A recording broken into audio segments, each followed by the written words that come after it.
మార్కాపురం జిల్లా పాలుట్ల గిరిజనగూడెంలో మంత్రి గొట్టెపాటి రవికుమార్ పర్యటించారు. 3 కోట్ల రూపాయలతో ఏర్పాటు చేసినటువంటి అప్గ్రేడ్ సోలార్ హోమ్ లైటింగ్ సిస్టమ్ను మంత్రి ప్రారంభించారు. పాలుట్ల పంచాయతీలోని ప్రజలు చీకట్లో ఉంటున్నారని తెలుసుకున్న మంత్రి ఈ విషయాన్ని సీఎం దృష్టికి తీసుకెళ్లారు. ఇక సానుకూలంగా స్పందించిన ముఖ్యమంత్రి 612 కుటుంబాలకు 3 కోట్ల రూపాయలను మంజూరు చేశారని, దాంతో ఈ సోలార్ సిస్టమ్ను ఏర్పాటు చేశామని తెలియజేశారు. ఇదే మాదిరిగా రాష్ట్రంలోని అన్ని తాండాల్లో కూడా సోలార్ విద్యుత్ సౌకర్యం కల్పిస్తామని ఆయన పేర్కొన్నారు. అలాగే ఎర్రగొండపాలెం నుండి పాలుట్లకు రహదారి నిర్మించడానికి డిప్యూటీ సీఎం పవన్ కళ్యాణ్తో చర్చించి చర్యలు తీసుకుంటామని సందర్భంగా మంత్రి తెలియజేశారు.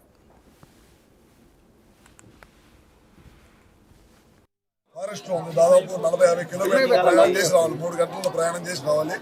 నేను కలెక్టర్ గారు, మన ఇన్ఛార్జి రక్షబాబు గారు, అశోక్ రెడ్డి గారు, ఇంకా మిగతా అధికారులు, ఎలక్ట్రిసిటీ డిపార్ట్మెంట్ వారు అందరూ కూడా ఇక్కడికి వచ్చాము. దాదాపు 611 ఇళ్లకి ఇక్కడ కరెంట్ ఇవ్వడం జరిగింది. Solar with battery backup. అంటే చూసి ఉంటారు మీరు అంతా కూడా.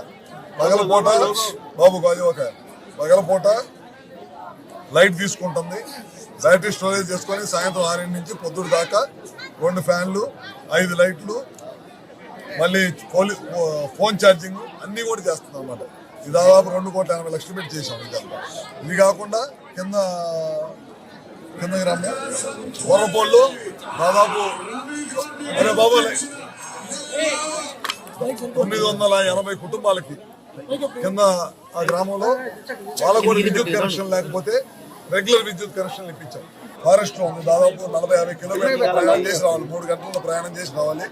నేను కలెక్టర్ గారు, మన ఇన్ఛార్జి రక్షబాబు గారు.